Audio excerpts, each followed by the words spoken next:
I've been always fascinated by inventions and inspired by creators. Back in school, my dream was to have a lab at our school where we can invent, experiment, and create things. But growing up in Arara, a marginalized village in the Northern Triangle, and having this beautiful old building as my school, my dream seemed a bit too ambitious. Back then, I found my outlet in front of our family computer in the basement.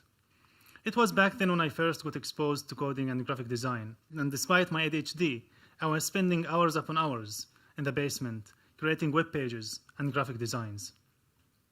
The ability and sensation of creating something new of my own was magical. My mom, she thought I was spending too much time in front of the screen, but she would still bring me tea and za'atar every day to the basement. In high school, I continued to learn online and to create computer programs. I was so happy and proud of my creations, especially when my school decided to buy and use one of them. And again, I was thrilled that I can create something that brings value to people. After high school, I continued to the computer science department at the Technion, but I ended up dropping out and paving my own alternative way into the high-tech industry. I spent hundreds and hundreds of hours taking online and offline courses, and was attending tens and tens of meetups and conferences and tech events, especially in Tel Aviv. And at one of those events, I met an entrepreneur who has just raised money for his startup. And after some chatting, he offered me a job, and I moved to Tel Aviv. Moving to Tel Aviv was a truly transformative experience for me. Besides developing my technical skills, being among the very first employees of a startup taught me a lot about business and entrepreneurship. In addition, I was spending almost every evening attending nearby technological and innovation event, widening my horizons and expanding my network. But eventually, I started to realize something inside this tech scene of Tel Aviv. That besides being the only Arab at the company I was in, I was almost the only Arab in the room in every event I was attending. I was also the only one fasting in Ramadan, and the one looking for a room to pray in while others enjoyed their lunch. And with this realization, a question inside me started to form. Do I belong? In the weekends, I was going back to my village, and there, nothing related to tech or entrepreneurship were happening. And just to give you a sense of how big the gap is, here's a snapshot of the ecosystem in Tel Aviv back in 2013. So each blue circle here indicates the number of startups or tech entities in that same street or corner. Hundreds of them. And here, how it looked in Wadi Ara, where I come from, and where my village is. You hear this? It's nothing. And that's exactly what we had. And now, the question inside me started to be, do we belong?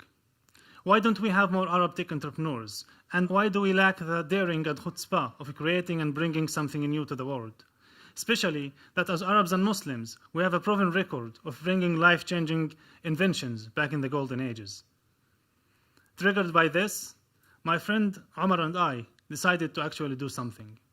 We were both working in Tel Aviv back then, and decided to start meeting in the weekends back in the basement and to create our own app. After dozens of meetings and months of hard work, we eventually failed and gave up on our app. But what came out of this was bigger than the two of us. And the real startup was born. What happened is that we posted this photo on Facebook, and a friend from the village who saw it asked if he can join to sit beside us and learn app development.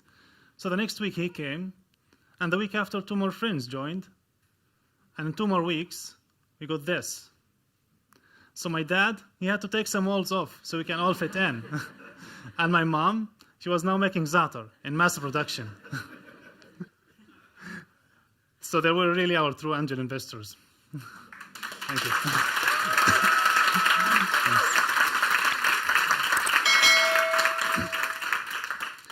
A couple of weeks later, a group of passionate women wanted to join, but they weren't comfortable in coming on Fridays and staying overnight. It was very important for us to create a space that's welcoming for all, so we moved our meetings to Saturdays. And now, at the same basement, I used to sit in and create alone. There are now many of us. And this transition between the I and me to the us and we gave us all a sense of belonging, and a community started to form. Sitting there, learning, coding, and creating together, and discussing technology and entrepreneurship in Arabic, felt like we have finally created a space that combined our passions and our identity. We called that space Hasoub, which in Arabic means a computer. Dozens of people were joining every week. Some even had to travel a couple of hours to get to the weekly meetings. Friendships, job opportunities, and even families were born out of these meetings, including my wife Sujud and I from 2 months ago.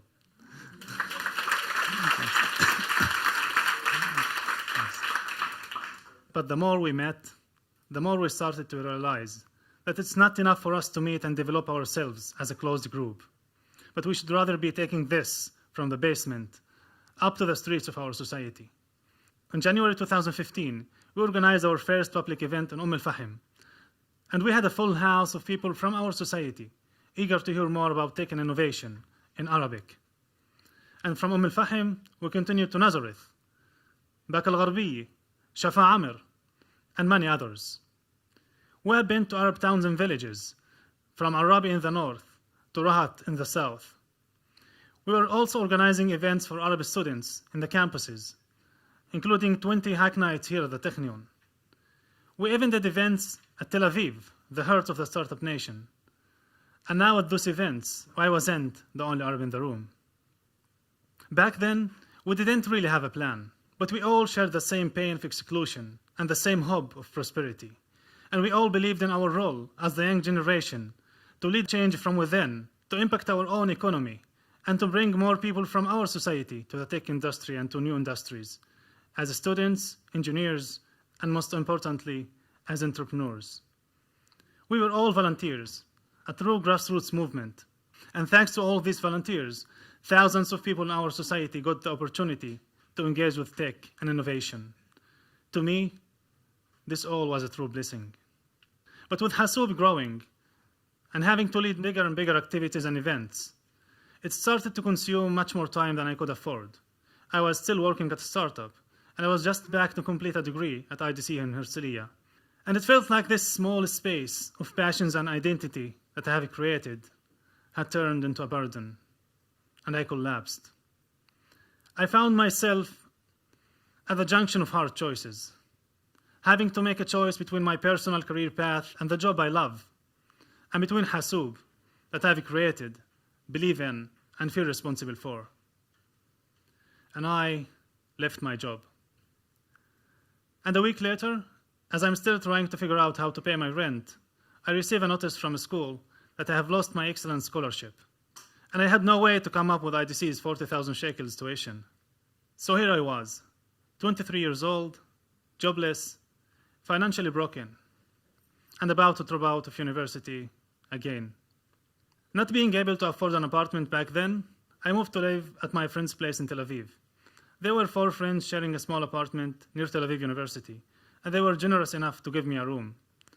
I mean, not exactly a room, but we made some space between their fridge and the wall of the kitchen, and that space became my room for the next 2 years. And what made it even more challenging is that from the outside, all people were seeing is me attending and organizing big conferences, meeting important people, and receiving awards and recognitions. So for instance, this photo of me receiving the Forbes Under 30 award was all over my social network. But the one of me having dinner in my room 2 hours later stayed on my desktop. The dissonance was so big, I once received an email from a Jordanian entrepreneur asking if I would invest in his company. I was about to invite him over for dinner. But back then, and despite everything, and with every activity we did at Hasoub, I felt a stronger sense of meaning and fulfillment. And deep inside, I believed that with good intentions and with hard work, the world will work out. And it did. 3 days before the school started, I gave it one more shot and sent an email to Professor Noam, the dean of my communication school at IDC. He was aware of our work at Hasoub, and he lent me a hand. And I ended up receiving a full scholarship, even much better than the one I originally had. And one day, I remember being at Herzliya and all I could think of is a 4,000 shekels debt on my credit card. And out of the sudden I see a sign for a virtual reality hackathon. So I went in, participated, and won the first prize. And yes, that's how I looked after hackathons. The prize was a brand new phone with a VR headset. And back to the village that weekend, someone who tried them bought them on the spot. For how much? The same 4,000 shekels I was looking for. So yes, I was lucky. But in most of the cases, I had to make an effort and to work to meet my luck. And in other cases, I have to create my own opportunity. For example, I couldn't find a job flexible enough to balance with Hasoub and my studies. So I ended up creating my own social business in 2016, which helped me pay my bills.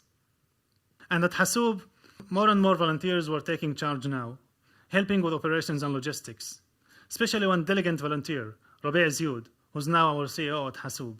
Today, 5 years into Hasoub journey, we had organized over 300 events and activities, engaging 12,000 participants. But numbers are just numbers, and what really matters is the people behind them. So among the Hasoubers, we had Reda, who joined us back when he was at high school, and he's today on the Dean's List of the Technion. We had Amro, a graduate of our pre-acceleration program, who has just raised over $1 million, a seed round for his startup. Lena, who's now doing her master's in computer engineering. Rami, who's today a 20 years old engineer at IBM Research. And Shadi, who joined us back in the basement as a kid in the middle school, and today works as a full-stack web developer, and many others. And today, one of our projects at Hasoub is taking me way back to a childhood dream of mine. And exactly to this beautiful old building of my school. Today, the building is abandoned, and we're converting this building into the first tech and innovation center in our area, paving the way for our technologists and entrepreneurs and empowering them with whatever they need to thrive. And also giving the kids in our village the opportunity we didn't have. And with this, we will be the ones putting ourselves on the map. Thank you. Thank you. And I will leave you with one final thing. It's something I use now whenever I'm faced with a new adventure, journey, or entrepreneurial initiative. I ask myself, will I sleep behind the fridge for this? Is it worth pursuing? Because the pursuit is the reward, and our world is full of missing pieces, waiting for all of us to create and fill them up. So, what would you create? Thank you.